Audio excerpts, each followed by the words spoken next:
It's 8:50 in the morning, and cup of coffee in hand, you sit down on your couch to enjoy a bit of Animal Crossing: New Horizons.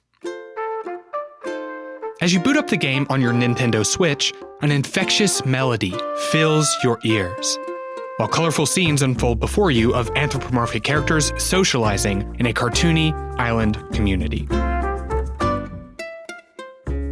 You let this delightfully catchy theme loop for several minutes, perhaps as you check social media or finish your breakfast. And this gives you ample time to listen to the track's playful triadic main motive and its small handful of other ideas.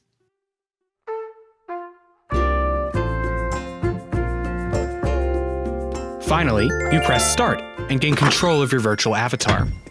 And for a few minutes, you traverse the island to the sounds of a driving rock beat, saying hello to your virtual neighbors, digging up fossils, and crafting colorful furniture. As the clock strikes 9, however, the music fades, and suddenly, a new Latin groove begins. 9 a.m., you note to yourself. That means Able Sisters just opened. And you hop over to see what new fashion items are on sale today. Were you to play for another hour, this new track would accompany your outdoor activities throughout, before changing to yet another at 10 a.m. But alas, you have a meeting or a class to attend. So you exit the game and return to the real world. Such cyclic hourly soundscapes have been a signature element of Nintendo's wildly popular Animal Crossing series since it first launched in 2001. But there is something different about the hourly cycle of New Horizons, the series' latest entry. In previous games, each hour was a separately and independently constructed piece. But in New Horizons, for the first time, the hours are linked together with motives drawn from the title track. So that gleeful arpeggiation that greeted us when we opened the game returned as the main melody for both 8 a.m. and 9 a.m. And indeed, this motive will make a prominent appearance in every one of the game's 24 hourly tracks. With this new emphasis on Motivic reuse, Animal Crossing's signature hourly cycle has effectively been transformed into a set of variations. Variations on the track Welcome Horizons, attributed to the fictional canine composer K.K. Slider.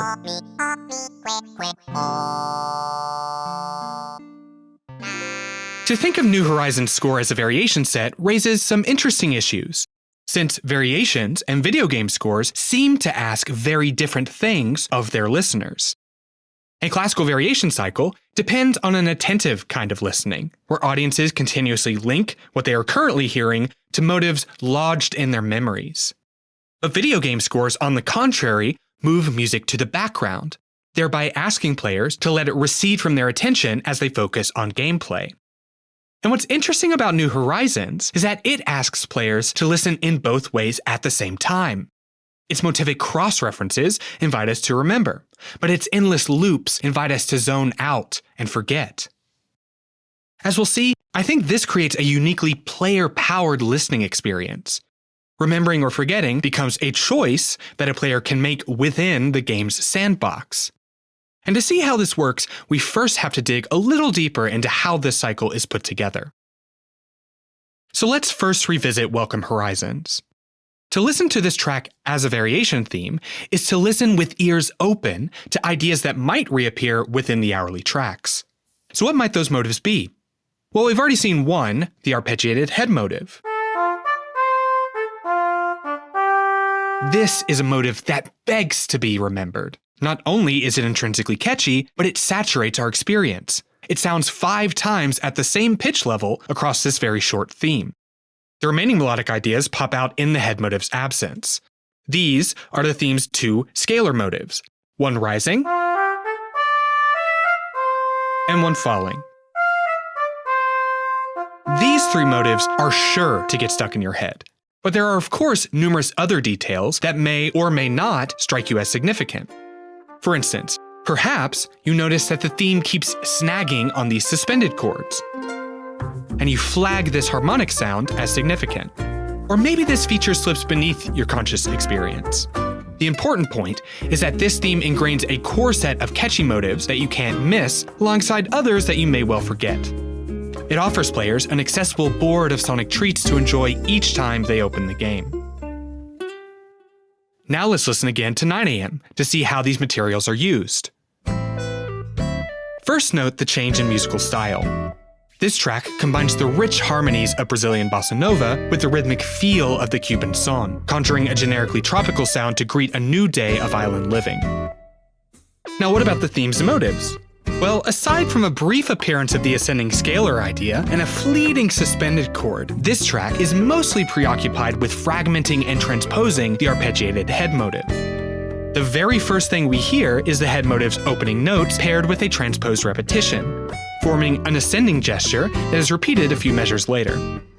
Further adventures in transposition occur in measure 9, where the guitar that accompanies a complete statement of the head motive is sequenced from A minor to B flat minor and then back again. Transposition is even worked into 9 a.m.'s looping structure. The fragments of the head motive that conclude the track set up a sequential process that is then carried forward by its opening bars. This is an ingenious way of smoothing over the loop juncture. Each iteration of this minute-long track seems to bubble up naturally from the last, creating a seamless musical flow that churns continuously until the clock strikes 10. Despite these motivic manipulations, the links between 9 a.m. and Welcome Horizons are quite easy to hear. And most variations are even more transparent than this, favoring straightforward reference over motivic disguises. A representative example is the dreamy 5 a.m., where the sparsest accompaniment platforms simple presentations of the theme's melodic materials. Not only the ubiquitous head motive, but also the rising and falling scalar ideas as well.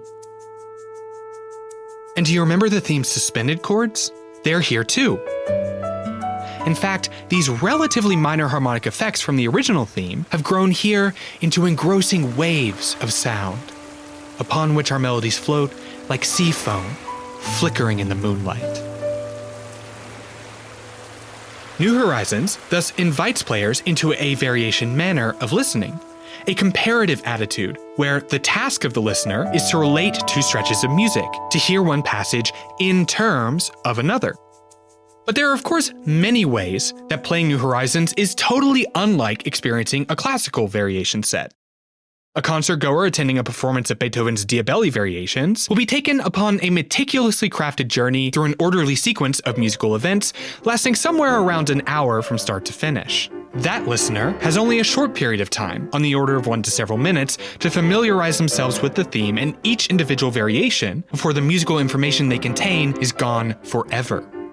A player of New Horizons engages in a musical experience that is very different. They can linger on the theme until they press the start button.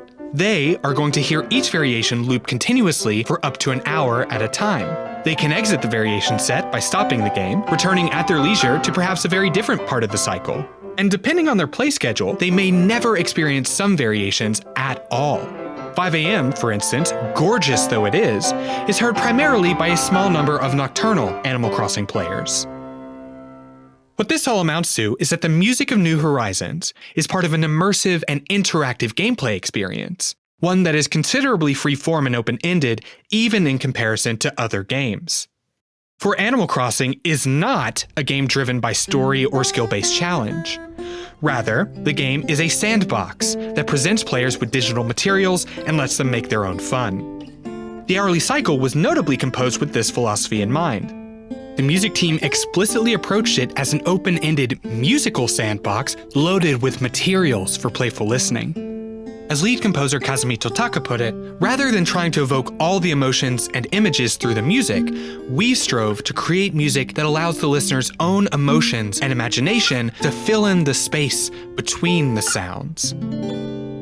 With this philosophy in mind, we might think of the cycle's musical features as triggers for space filling. One such trigger involves allusions to pre-existing musical genres, or what music theorists call topics. By referencing Afro-Caribbean styles in 9 a.m., for instance, or retro soul music in 7 p.m., the music team invites flashes of recognition, creating an open space for players to fill in with any feelings or memories they may have formed listening to these genres in the real world, whether as avid fans or as more passive consumers of advertisements or other media. In this sense, to fill in space means to mentally connect experiences together, and to let your own personal memories color the music's meaning. Motives likewise encourage players to connect experiences together, this time experiences within the game itself. Consider the many musical connections that bind 5 a.m. to 6 p.m. and 2 a.m. These tracks are linked by a distinctive harmonic language based on the theme's suspended chords, which rings out from the warm mid-range of an acoustic guitar. All of them likewise center that falling scalar idea, with 2 a.m. giving special emphasis to this motive through multiple reiterations. What I'm getting at here is that these tracks aren't just calling back to the cycle's theme, they're calling out to each other, inviting players to connect these hours and the experiences of play that unfold within them. But here, we also have to confront the uniqueness of each player's experience, for not all players will make these connections. Many, in fact, never even have the chance. The links we have been discussing depend on features concentrated in the cycle's early morning hours. They wouldn't be available for someone who plays exclusively between 4 and 10 p.m. For this player, 6 p.m. might not connect to any other variation, but might instead register as a unique track set apart from its surroundings by melodic and harmonic quirks. But at the same time, this player has access to other motivic links that our first player did not. One bluesy cadential flourish that makes no appearance in the title track crops up in a number of afternoon variations, 3 of which fall within this window. Hence, the same sonic features might leave vastly different impressions on different players. What you make of and take from the cycle depends on when you play and what details you remember. Together, motives and topics encourage players to create rich, interconnected memories in a way that closely mimics the game's actual mechanics. Much like players build personalized islands out of a common set of virtual objects, so too do they build personalized musical memories from the motives and topics of the hourly cycle. We can catch just a glimpse of the unique experiences that spin out from the cycle by sifting through YouTube comment threads. About 12 p.m., players shared a wide range of experiences. They write of the circumstances that shape their play schedules, of what leads them to play at certain times and not others. They compare the track to others in the cycle, often focusing on vibe or instrumentation, but at times making telling motivic connections or explicitly describing the tracks as variations on the title theme. Others are making external links, hearing references to Jack Johnson, Nelly, or some distantly remembered track whose name is now lost to time. But above all, what these players describe are the rich autobiographical memories that have become inseparable from their musical experiences. Memories of how this game and its music provided essential comfort in a world devastated by COVID-19. With these testimonies, we gain a bit of a clearer picture of just how players fill in the space between the sounds of New Horizons.